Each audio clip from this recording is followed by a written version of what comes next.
Always, always have freedom, purpose, connection, and impact in your life. It doesn't matter how old you are or how much money you are.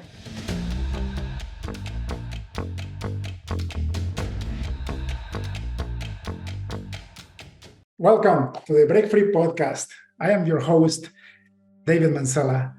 As everybody knows, this podcast is focused on blessing the world with knowledge and wisdom from the people that we interview, people that are changing the world for a better place with their work, especially in business. Today we have with us Kathleen Adams. I've known her for over a year now, and she's an exceptional business owner, and her work is really changing people's lives, therefore making this world a better place. So Kathleen, welcome to the show.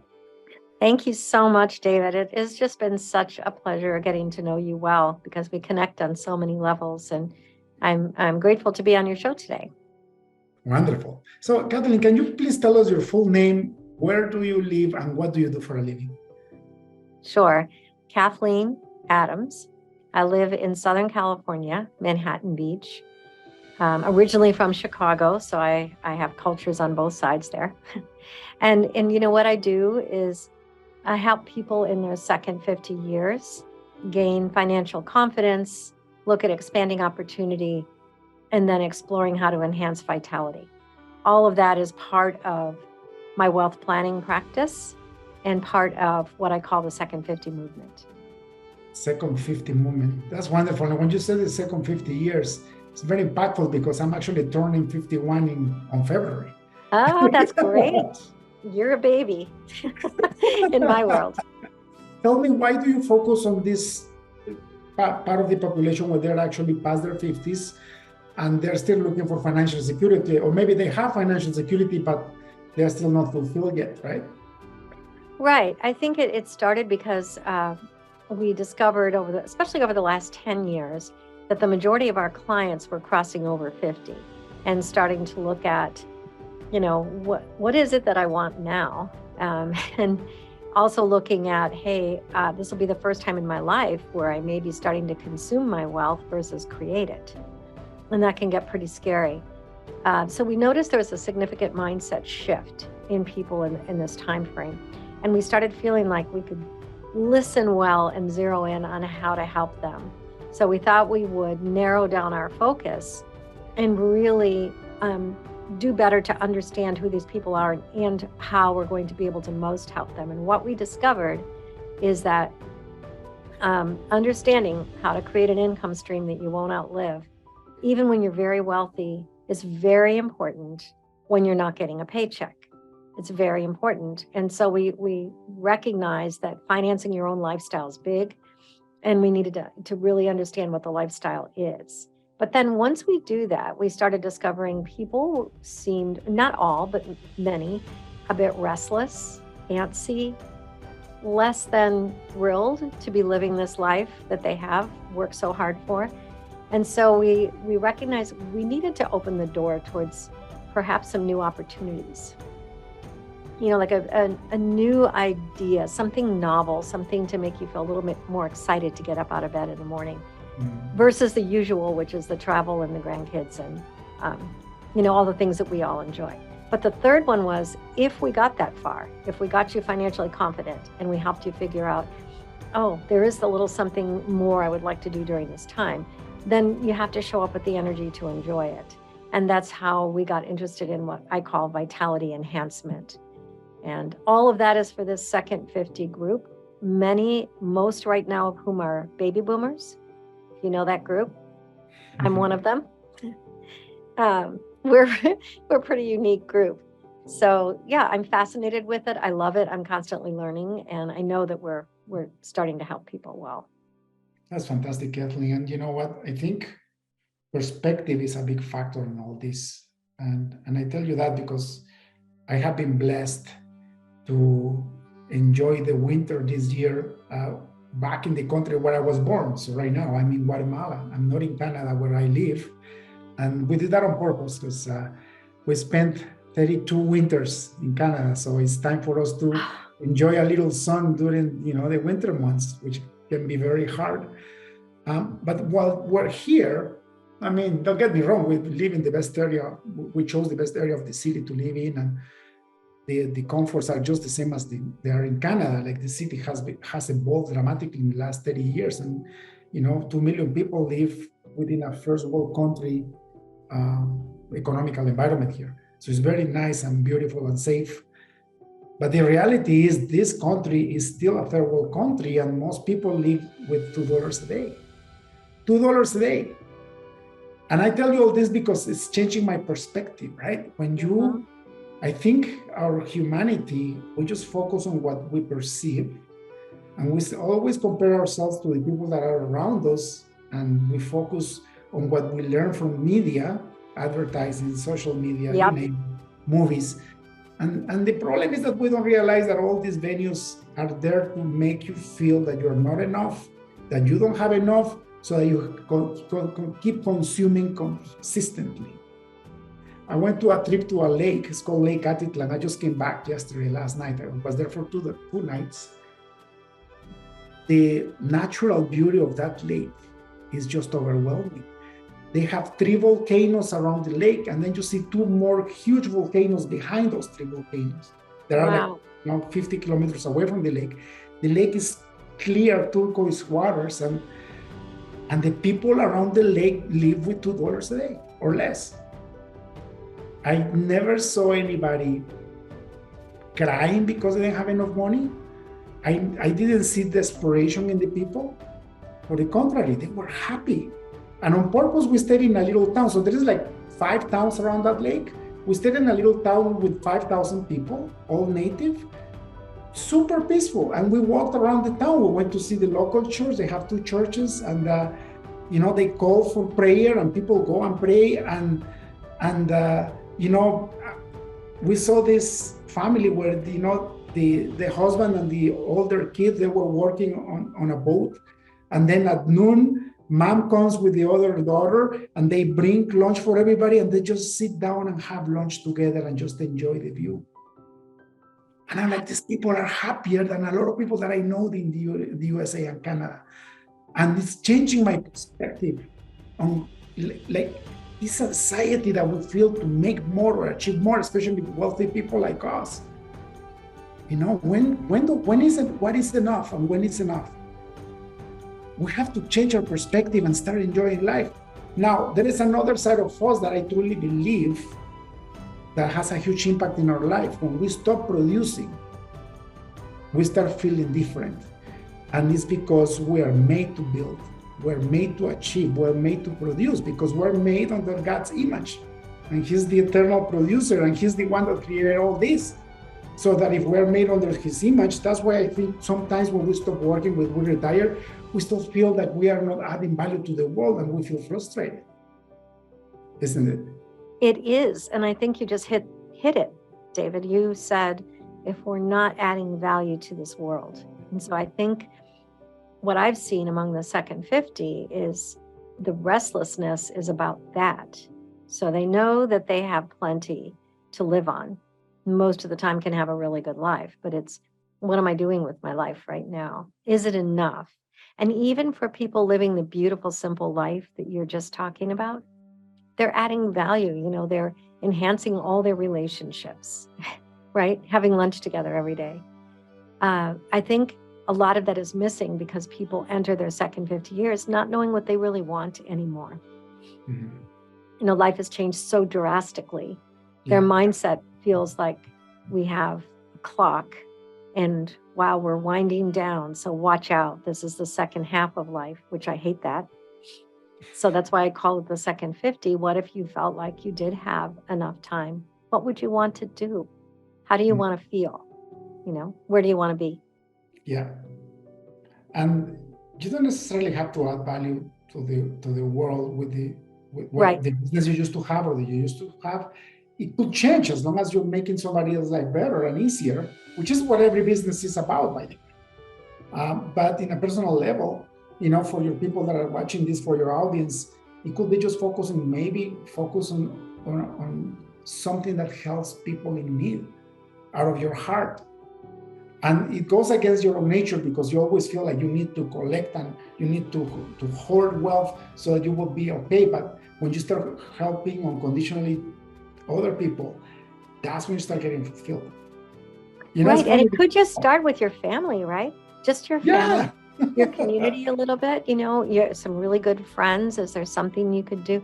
And it doesn't mean always, like you said, it doesn't mean giving dollars. There's a lot of things that you can do to contribute that help you to feel really good about yourself and your life that do not involve donating dollars. Because I'm kind of opposed to this saying everybody needs to give back. I think if people feel it, they will want to contribute, which I think is different. And you know what? You touched a great point. It's not about the money. It's very easy to write a check. Yeah. Especially if you have tons of money. It's super easy to write a check. That makes nothing because it's just numbers in a bank account. And now it's like just numbers in a computer. No. We did this out of my wife's heart was to actually go to this trip to the lake, but try to add value. So she got together with her sister and they put together, I think they were like 35 little bags with a fruit juice, a snack, a coloring book, and some crayons. And so that when we were driving on in the car on the way over, we saw kids on the street and she would stop and give them the gift. Just because we love them. And then we did that in the town, wherever we were looking for little kids, especially working kids, because unfortunately in this country, kids have to help their parents doing work, otherwise they don't eat. So, we went to a construction site and there was 3 grown adults working and 2 kids, like one was 11, the other one was 9 years old, helping pass blocks and helping in the construction site.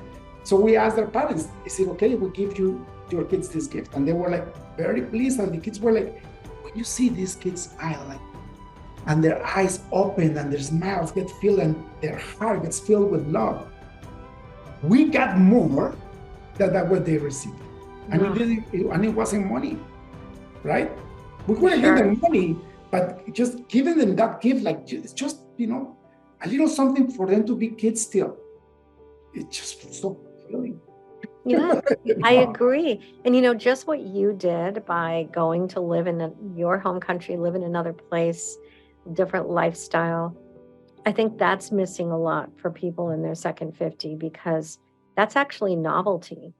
You actually, put yourself through a lot of changes there and very, very different than your normal life. So I think we lose novelty as we get older. Just because we like staying in a comfort zone. And you found like a new freedom and a new joy and a new way to impact just by stepping out of that comfort zone, right? Yeah, and knowing that it's temporary, I'm leaving, I'm going back to Canada eventually, right? Yeah. But knowing that it's temporary, then you appreciate it more, right? Because then you don't postpone all these trips and trips with purpose. This is what I'm figuring it out. I never done this before, by the way. It's the first time in my life that we actually go to a place and we try to bless the people that we meet. And it doesn't have to be with money, like you said. Mm-hmm. So I think it's something that we're going to just integrate in our life. I agree. And I think, again, I keep falling back to the second 50 because I feel like they need this information. But, the boomers are the people that have been moving and changing the world their whole lives because of our size, right? We've had a lot of impact on countries and nations and wealth. And I feel like with all that transformation that happened during our lifetimes, what could we do if we were able to get some like-minded people back together and feel inspired with the numbers that we have in this country and our age, and for a lot of us, our wealth?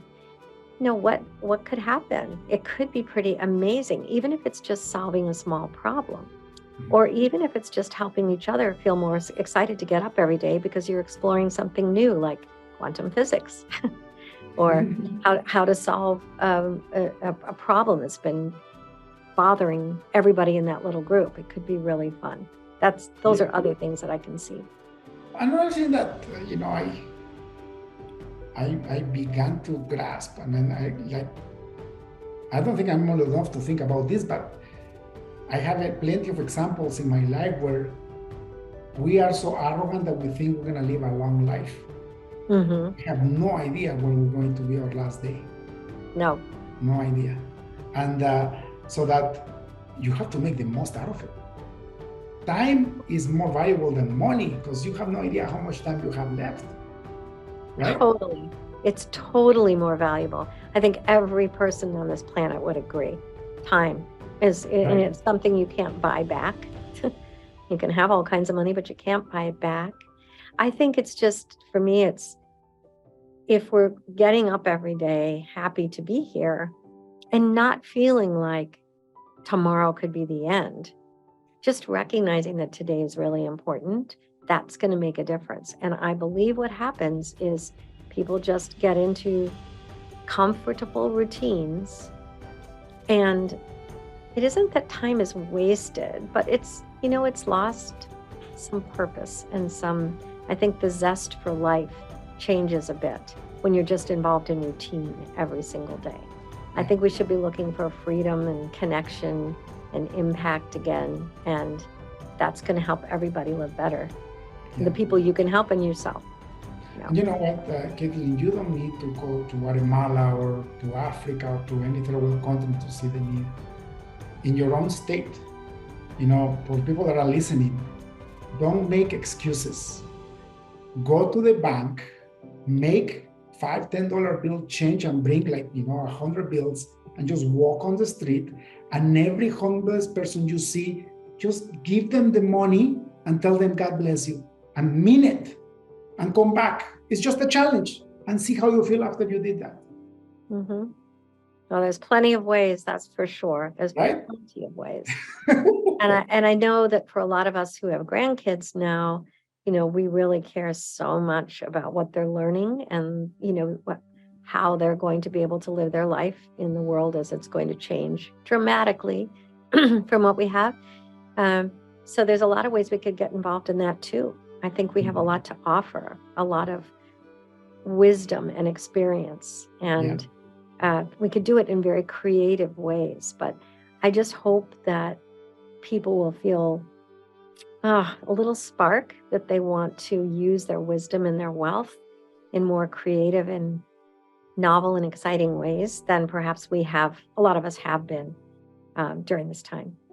Yeah, it's wonderful. Now, let's go back in history, Caitlin. How do you become to be such an amazing business owner? Let's see if you can remember when you were in your last year in high school. Oh, wow. What were you thinking? Were you thinking going to university, or you wanted to get a job, or were you inspired to have your own business already back then? What was in your brain back then? Not inspired to have my business then. All I could think about was I was very excited to get to college. And it was not for the good reasons that you would imagine. I was excited for the freedom. To be able to the freedom and the idea of being with people in my peer group. I was just really excited. But I always thought that my strengths were in science and math. And so I would study in those areas and find a really great career. And then I will say, my dad was a very, very successful dentist. And his hope, he had 4 daughters, and his hope was that this daughter was going to follow in his footsteps, take over the practice and, be a part of all of that. So I did start down that path, and I did study the biological sciences, and I did work in his office, and then I just couldn't bring myself to do it. I realized this is not who I am. It's just not who I am. But where the actual financial planning and wealth management and caring about all of that came from was when I moved away, and shortly after, my dad was forced to retire from something he was doing that he thought he could do the rest of his life because he loved it so much. And he figured, I'll just work a couple days a week like a lot of people do, and keep earning a lot of money. The thing is, he had built wealth and he had no debt, but he never had anyone who looked at a big, nice strategic overview for him of how it was all going to work if the paychecks actually stopped. And that's what I think everybody needs to know. If just know that the work that you're doing, even if you love it, is optional. Mhm. And he didn't know that. So here he was, he'd given us the greatest childhood ever, ever. And he wasn't going to have this wonderful lifestyle when he stopped working. It really made me angry. So I decided to look into what was missing, and it was planning. And I went back to school at UCLA at night and started recognizing there were a lot of things that he could have done that his advisors did not do. Mhm. And so it led me down that path. And once I saw that I could help him so much, then I decided this is going to be really fun. I'm going to do it. That's And- amazing. So it was out of your own need that you became a good wealth advisor. That's great. And it's missing so much, right? Problem is, like, my mentor told me once, the intelligence that made you the money that you have is not the same intelligence that you need to keep it. Yeah. It's very different strategies. It's so true. It's so completely true. And it's so hard to get really successful people to understand the major difference when you cross the line from creating wealth to consuming it. It's so different. Yeah, a lot of different skills are needed. That's incredible. In average, how old are your clients retiring?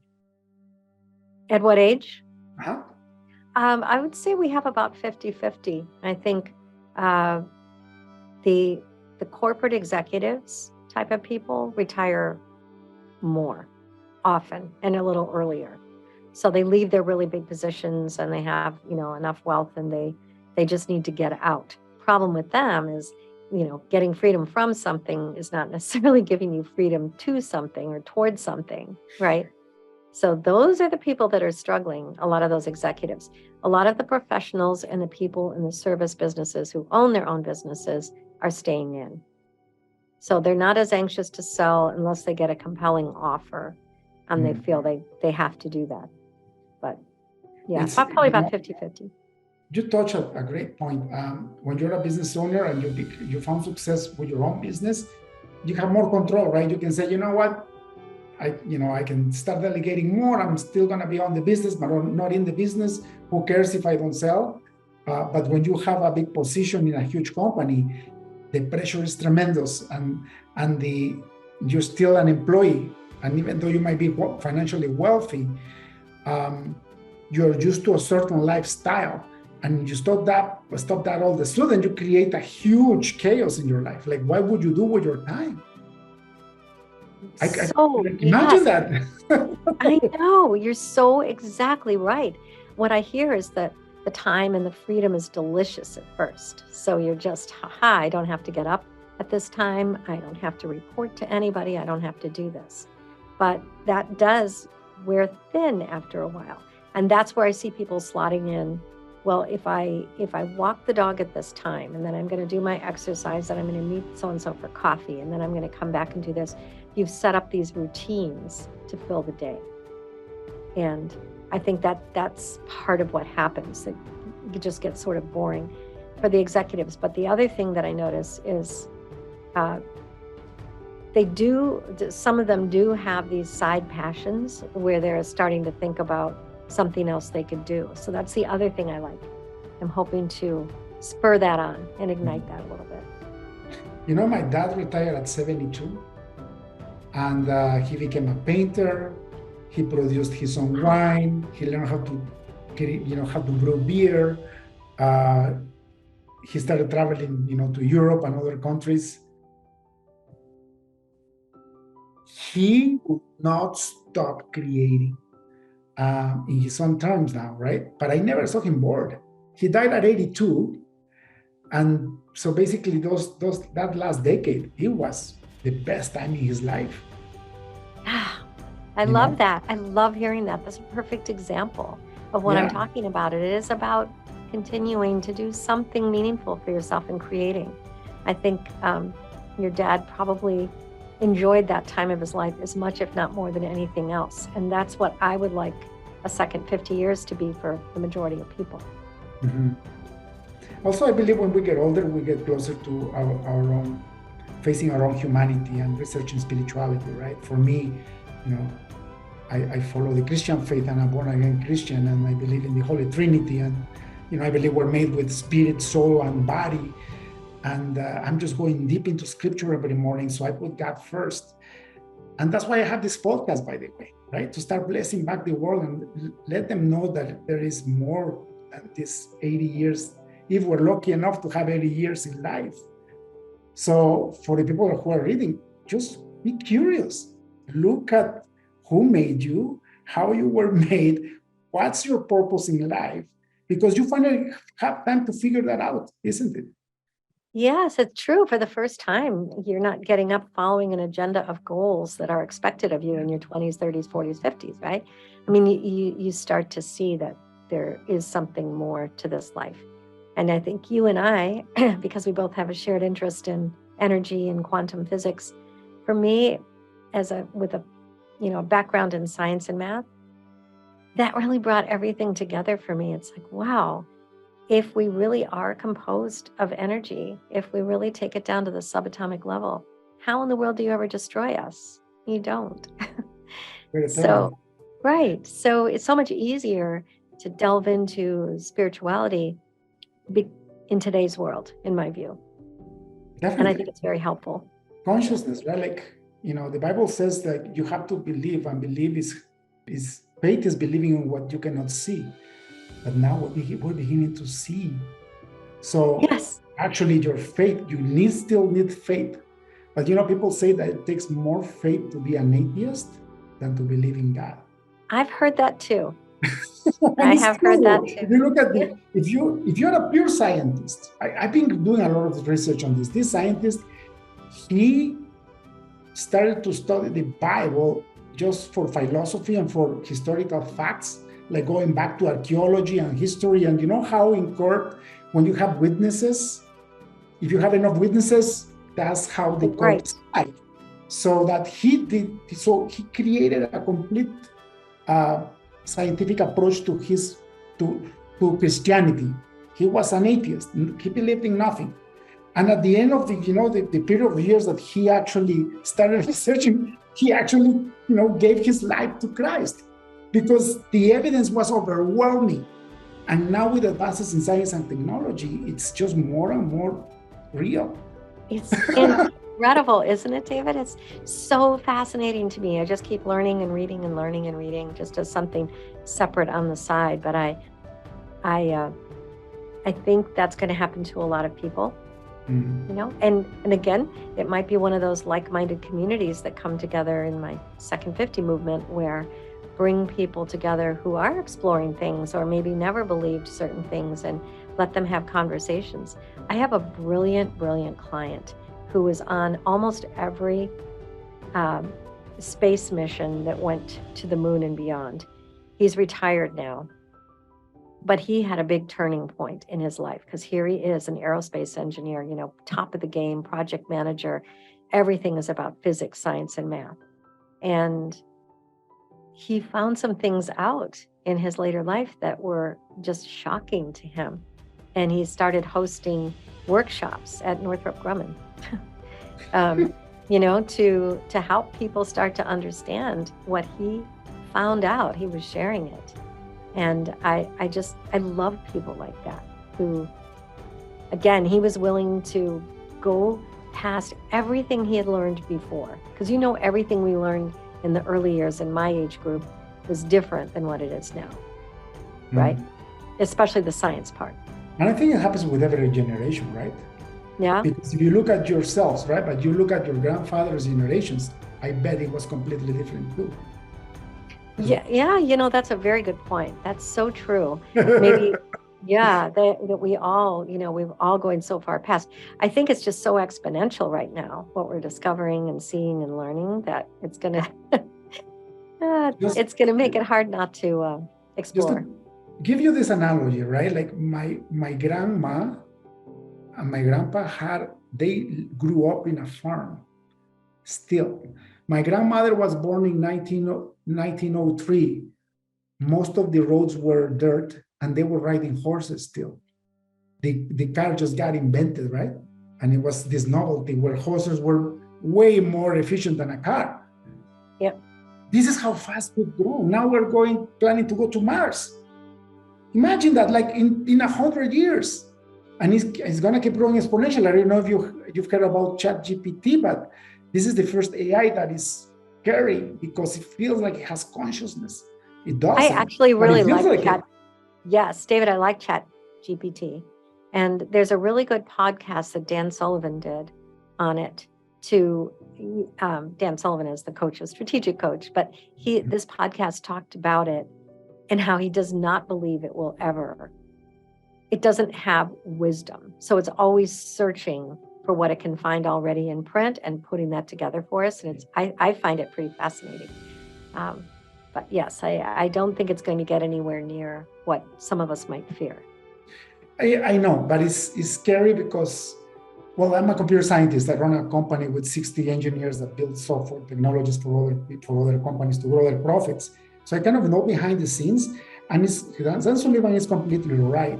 It will never gain consciousness because only God can give you consciousness. We are so stupid and naive to think that we can create a machine that creates its own consciousness. That's why it's called artificial intelligence, because it's artificial, it's fake. Right. Having said that, though, the amounts of data that we have on the internet, we're imprinting the consciousness of humanity in data, in zeros and one. And we're creating processing systems, algorithms that can capture that data and leverage it and give it back to us massaged, right? So the essays that this AI is making is college level, which means that if you are born a human, you have to get training from the time that you're born until you are 20 years old to generate something that distinctly was needed 2 years to generate and to learn how to do it. Yeah. That's the scary part. It will never have consciousness. It will make a simulation of consciousness. Scary part is that people will start to get fooled thinking that it's the all-knowing machine, and it's not. You know, they were actually asking ChatGPT racial questions, and it was bringing back racial answers based on data that bad humans made. So they had to stop it and they had to cut that out because it was completely incorrect. Oh, that is really interesting. Yeah, Right? when you think about that, yes, totally. It's what are humans going to do with it? Yeah. So that makes total sense to me. Yep, there's always going to be a way. And the more we get where we're going, you know this better than anyone with technology, the more we have to retain our relationships and our connections and our consciousness. Because it would be easy to fall into a very, very different world. And to get fooled by it, right? We started with the whole realm of advertising and social media.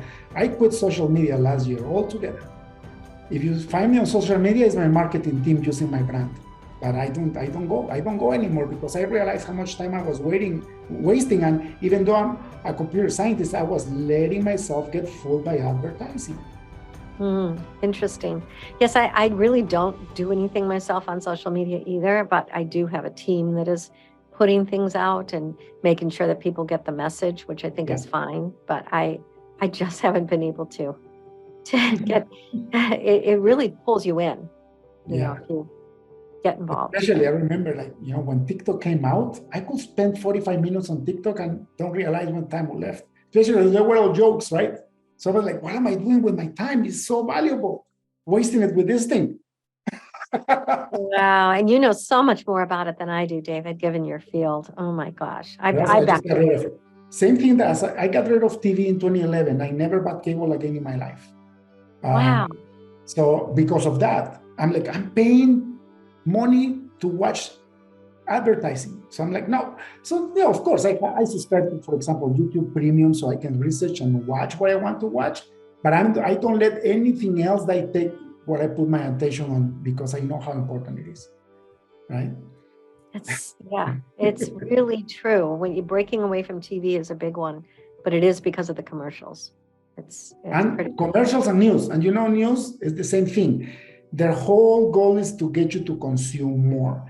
And there is nothing better than fear for you to get manipulated. If somebody instills fear in your life, they start manipulating you. And you know what the definition of witchcraft is? Witchcraft is manipulation of people with ways that are not seen. That's Mm. that's bad advertising. It's You know, so true. And that stealing feeling, it's right? so awful because media is depicting the second 50 as all these people with gray hair walking on the beach and or they're giving you a whole slew of pharmacy and health issues, just bombarding you with commercials on that stuff. And yeah, you're right. They're manipulating. They're totally manipulating and getting into our heads. It's wrong. Caitlin, what has been the biggest problem in your career and how do you overcome it? Oh, well, there's been a few. For me, I think one of the biggest problems in my career was time and spending too much time with it. I'm very I'm very focused once I get started, and once I love something and have a passion, I'm just going to do it. I could do it morning, noon, and night. I had a hard time separating that, especially as an entrepreneur when I started my own planning business. What really helped me was getting in with a mentor and a coach, because it took me back and helped me see really successful people who did not live their life that way, like you, David. I mean, I'm just I met so learning many, still. but I just met wonderful people who I cared about and got to know, and they were successful. And then that really genuinely helped me overcome this obsession with how much money do I have to make and how much time do I have to put in to get there. So my idea would be absolutely get yourself a fantastic coach community and be around really successful people who are smarter than you and learn from them. It's so true, right? Like you can cut decades from your career if you follow guys or somebody that went where you want to go and made the mistakes. So you don't have to make them. You can learn from the mistakes. Yes, for sure. Having said that, though, some things are only learned by failing. I had been advised for certain things in my life 10, 20 times, don't do this. And I ended up doing it and I ended up falling. And after I recovered from my failure and my bruises, then I never did it again. It's like learning how to ride a bike. You can get a mentor that teaches you how to ride a bike, but I bet you're gonna fall still.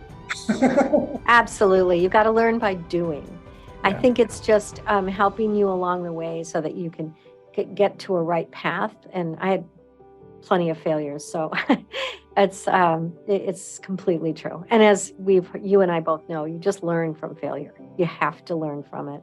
You can't sit there and wallow in it. So. Thank you so much, Caitlin.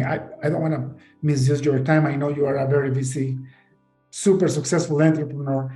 One last question before we end this podcast. If you had access to a billboard in front of the busiest highway on earth, what would you write in it?